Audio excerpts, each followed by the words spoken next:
پہلا کرنتھیوں 14واں باب۔ محبت کے طالب ہو اور روحانی نعمتوں کی بھی آرزو رکھو، خصوصاً اس کی کہ نبوت کرو، کیونکہ جو بیگانہ زبان میں باتیں کرتا ہے وہ آدمیوں سے باتیں نہیں کرتا بلکہ خدا سے، اس لیے کہ اس کی کوئی نہیں سمجھتا، حالانکہ وہ اپنی روح کے وسیلے سے بھید کی باتیں کہتا ہے۔ لیکن جو نبوت کرتا ہے وہ آدمیوں سے ترقی اور نصیحت اور تسلی کی باتیں کہتا ہے۔ جو بیگانہ زبان میں باتیں کرتا ہے وہ اپنی ترقی کرتا ہے، اور جو نبوت کرتا ہے وہ کلیسیا کی ترقی کرتا ہے۔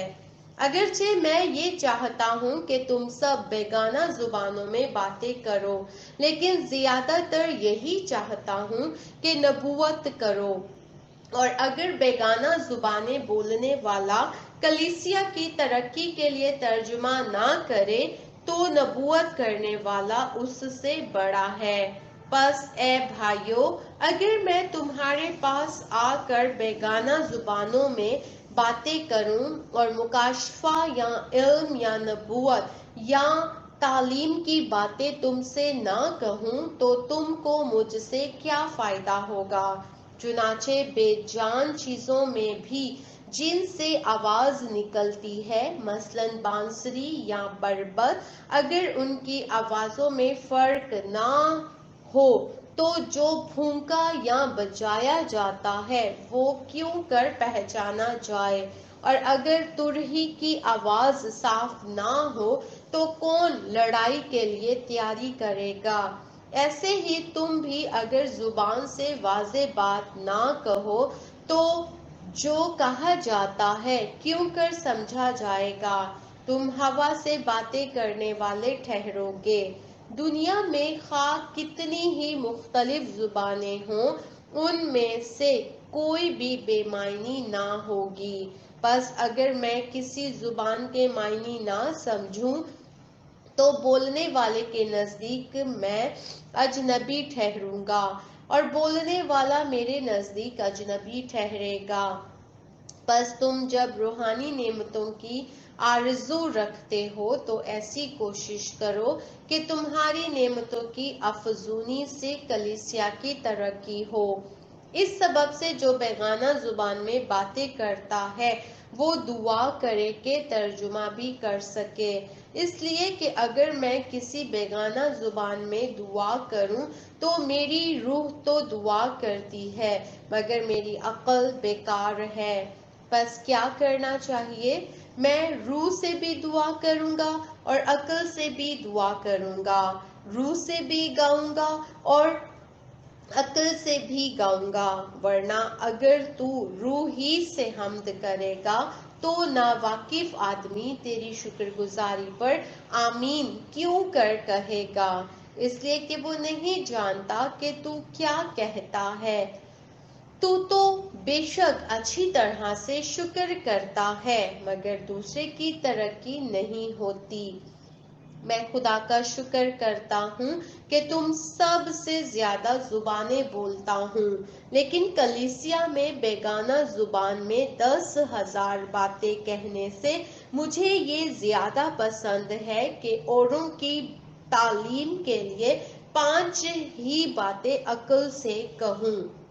اے بھائیو، تم سمجھ میں بچے نہ بنو، بدی میں تو بچے رہو مگر سمجھ میں جوان بنو۔ توریت میں لکھا ہے کہ خداوند فرماتا ہے، میں بیگانہ زبان اور بیگانہ ہونٹوں سے اس امت سے باتیں کروں گا تو بھی وہ میری نہ سنیں گے۔ پس بیگانہ زبانیں ایمانداروں کے لیے نہیں بلکہ بے ایمانوں کے لیے نشان ہیں، اور نبوت بے ایمانوں کے لیے نہیں بلکہ ایمانداروں کے لیے نشان ہے۔ پس اگر ساری کلیسیا ایک جگہ جمع ہو اور سب کے سب بیگانہ زبانیں بولیں اور ناواقف یا بے ایمان لوگ اندر آ جائیں تو کیا وہ تم کو دیوانہ نہ کہیں گے؟ لیکن اگر سب نبوت کریں اور کوئی بے ایمان یا ناواقف اندر آ جائے تو سب اسے قائل کر دیں گے اور سب اسے پرکھ لیں گے اور اس کے دل کے بھید ظاہر ہو جائیں گے۔ تب وہ منہ کے بل گر کر خدا کو سجدہ کرے گا اور اقرار کرے گا کہ بے شک خدا تم میں ہے۔ پس اے بھائیو، کیا کرنا چاہیے؟ جب تم جمع ہوتے ہو تو ہر ایک کے دل میں مزمور یا تعلیم یا مکاشفہ یا بیگانہ زبان یا ترجمہ ہوتا ہے۔ سب کچھ روحانی ترقی کے لیے ہونا چاہیے۔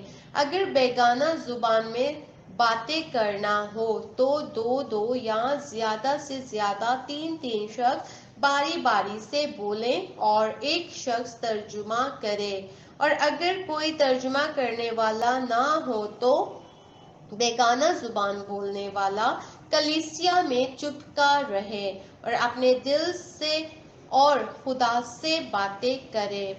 نبیوں میں سے دو یا تین بولیں اور باقی ان کے کلام کو پرکھیں، لیکن اگر دوسرے پاس بیٹھنے والے پر وحی اترے تو پہلا خاموش ہو جائے، کیونکہ تم سب کے سب ایک ایک کر کے نبوت کر سکتے ہو تاکہ سب سیکھیں اور سب کو نصیحت ہو، اور نبیوں کی روحیں نبیوں کے تابع ہیں، کیونکہ خدا ابتری کا نہیں بلکہ امن کا بانی ہے، جیسا مقدسوں کی سب کلیسیاؤں میں ہے۔